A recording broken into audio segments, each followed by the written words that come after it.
In this section, we'll go from the shoulder to the wrist. We'll look at the bones, joints, and muscles that are involved in 3 different functions: elbow movement, forearm rotation, and wrist movement. We'll also look at the vessels and nerves from the shoulder to just below the elbow.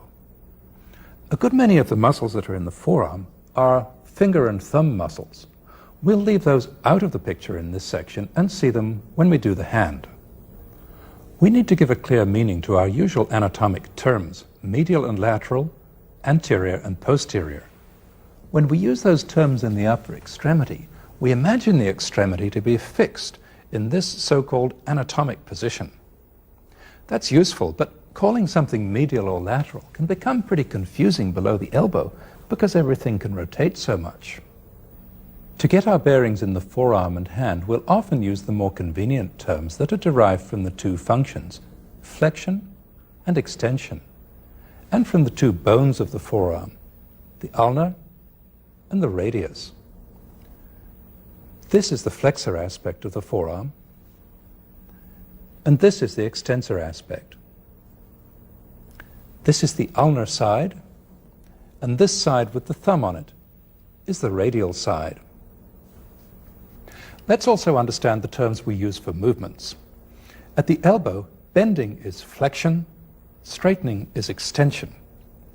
Rotation of the forearm is referred to as pronation and supination. Pronation puts the palm of the hand down, supination brings it up. To remember which is which, remember supination has up in it. At the wrist, this is flexion, this is extension. The 2 sideways movements of the wrist are ulnar abduction and radial abduction. There's one last term to define, the arm. In everyday conversation, this whole thing is the arm. But in anatomy, this is the arm, just this bit here. And this is the forearm. Now let's look at the bones, starting with the humerus. We've looked at its proximal end already. Now let's see the distal end. It's flattened from front to back, with a complicated articular surface and 2 prominent lumps, the medial epicondyle and the lateral epicondyle. These are major muscle origins, as we'll see. Above each epicondyle is a ridge, the epicondylar ridge. Here's the lateral one. The articular surface is in 2 parts. The pulley-like trochlea articulates with the ulna. The rounded capitulum articulates with the radius. Now we'll add the radius and the ulna to the picture. The big hollow on the back of the humerus, the olecranon fossa, accommodates the end of the ulna, the olecranon, in full extension. Now let's look at the 2 forearm bones, the radius and the ulna. They're different in that the ulna is bigger proximally, the radius is bigger distally. They're also different in that the radius rotates, the ulna doesn't. The 2 bones are held together by 2 radio-ulnar joints, the proximal and the distal. Forearm rotation happens simultaneously at both these joints. The 2 bones are also held together along most of their length by the strong but flexible interosseous membrane, which prevents the 2 bones moving lengthwise relative to each other. Let's look at the proximal ends of the radius and the ulna. We'll look at the ulna first. The main feature of the proximal end of the ulna is this large curved articular surface. The curve that it forms is called the trochlear notch. It articulates with the trochlea of the humerus. The very proximal end of the ulna is the olecranon. The triceps tendon is attached to it. This projection is the coronoid process.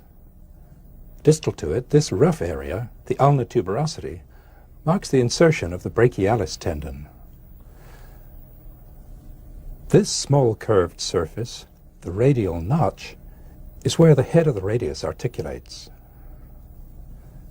This is the head of the radius. This is the neck. The end of the head articulates with the capitulum of the humerus. Its curved side articulates partly with the radial notch of the ulna and partly with the ligament that surrounds it, as we'll see. Just distal to the neck is the radial tuberosity, which is the insertion for the biceps tendon. Now let's look at this unique joint where two quite different things happen. The humerus articulates with the forearm bones to form the elbow joint, and the forearm bones articulate with each other to form the proximal radio-ulnar joint. Here's the joint with its loose capsule removed and its ligaments intact. Here's the front of the joint in extension, and here's the back of the joint in flexion. The key structure to understand is this remarkable ligament, which not only holds the radial side of the elbow together, but also holds the rotating head of the radius in place against the ulna. It has two parts. This part is the radial collateral ligament. This part is the annular ligament. We'll take the humerus out of the picture for a minute to get a look at the proximal radio-ulnar joint. Here's the trochlear notch of the ulna. Here's the head of the radius, seen end on. The annular ligament, together with the radial notch of the ulna, provides a perfectly fitting socket for the head of the radius to rotate in. Here's the annular ligament with the radial head removed. It's attached to the edges of the radial notch of the ulna. It's shaped like a shallow cup, wider here than here, to fit the radial head, not just around here, but also under here. So the radial head, while it's free to rotate, is otherwise totally trapped. Now let's go back to the intact elbow joint and see how it's held together by its two collateral ligaments. The radial one arises from the lateral epicondyle. It fans out and becomes continuous with the annular ligament. The two parts of this complex ligament hold the humerus and the radial head securely together. What we see here isn't the edge of the ligament, it's the cut edge of the tendon of origin of a muscle, the supinator, which arises from the ligament. We'll see this shortly. Here's the ulnar collateral ligament. It arises from the medial epicondyle and fans out in a triangle. It's attached to the ulna all along the medial side of the trochlear notch. To complete our picture of the elbow joint, here it is with its capsule intact. The capsule is thin and baggy in front and also behind to allow a full range of movement. There's also a very flexible sleeve of joint capsule here between the annular ligament and the neck of the radius. The elbow joint is stable, that means it stays together, for two reasons, partly because of the strength of the ligaments, which we've seen, and partly because of the shape of the bones. The humerus and the ulna interlock closely and deeply. Their surfaces are curved in two planes, from front to back and from side to side. The elbow and the proximal radio-ulnar joint are considered to be all one joint because they're enclosed in one continuous space. By contrast, the two joints that we'll look at next, the distal radio-ulnar joint and the wrist joint, are physically separate, even though they're close together. So we'll look at them separately. To understand the distal radio-ulnar joint, let's look at the distal ends of the radius and the ulna. The head of the ulna has a rounded articular surface. This part articulates with the radius. This part articulates with a key structure that we'll see shortly, the triangular fibrocartilage. The pointed tip of the ulna is called the ulnar styloid. The broad distal end of the radius has two articular surfaces. This large one articulates with the proximal row of carpal bones. This small surface articulates with the ulna. This point is the radial styloid. Here's the distal radio-ulnar joint with its capsule intact and with its capsule removed. Here's the structure that holds it together, the triangular fibrocartilage. It's also known as the articular disc. It's attached to the radius here and to the ulnar styloid here. As the distal end of the radius rides around the head of the ulnar styloid provides the pivot point. Now let's look at the wrist joint. Though we often speak of it as one joint, there are really two joints here, very close together. They're called the radiocarpal joint and the midcarpal joint. To understand them, let's look at the bones. We'll look at them this way up. 8 small carpal bones form the carpus. Distal to the carpus are the metacarpal bones, numbered 1, 2, 3, 4, and 5. The carpal bones are in 2 rows, a proximal and a distal. The bones in each row are attached closely to one another.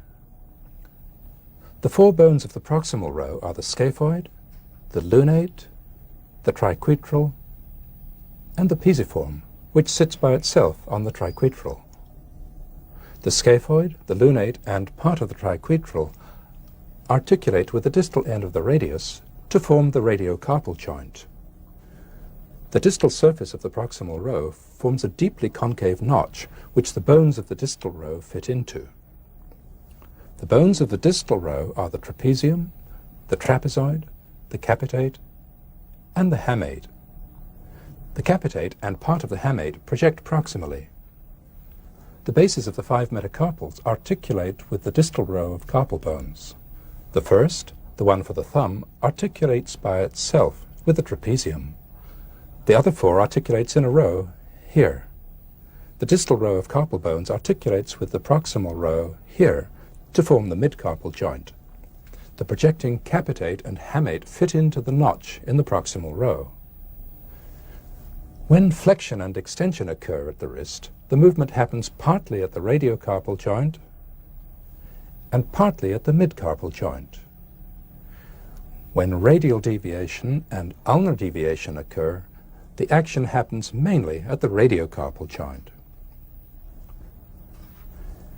Here's the wrist joint, or rather joints, with much of the capsule removed and the 2 collateral ligaments here and here intact. Here's the radiocarpal joint. Here's the midcarpal joint. The radial collateral ligament goes from the radial styloid to the scaphoid and its neighbor, the trapezium. The ulnar collateral ligament goes from the ulnar styloid to the triquetral and pisiform bones. Here's the wrist joint with the joint capsule intact. The joint capsule is thick and strong all the way round the joint.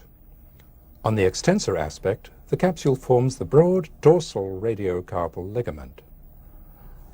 On the flexor aspect, it forms the palmar radiocarpal ligament. Unlike the elbow, which is held together partly by the interlocking shape of the bones, the wrist joint is held together entirely by the strength of its ligaments. The 2 collateral ligaments hold the bones together in radial abduction and ulnar abduction, and the radiocarpal ligaments hold them together in flexion and extension. The strength of the radiocarpal ligaments also ensures that when the radius rotates, the hand goes with it. Before we move on to look at the muscles, let's review what we've seen of the bones and joints.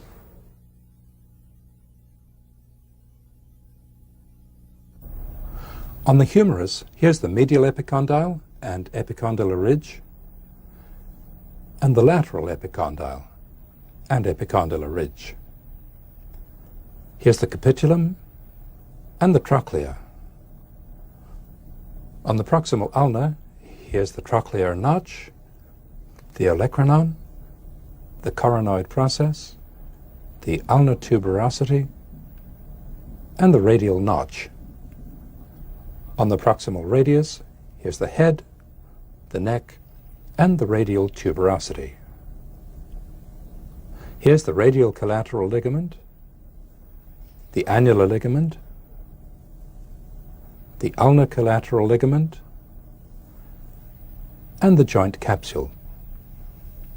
On the distal ulna, here's the head and the ulnar styloid. On the distal radius, here's the surface for the ulna, the surface for the wrist joint, and the radial styloid. Here's the scaphoid, the lunate, the triquetral and pisiform, the trapezium, the trapezoid, the capitate, and the hamate. And here are the metacarpals. At the wrist, here's the triangular fibrocartilage, the radial collateral ligament, the ulnar collateral ligament, the palmar radiocarpal, and dorsal radiocarpal ligaments.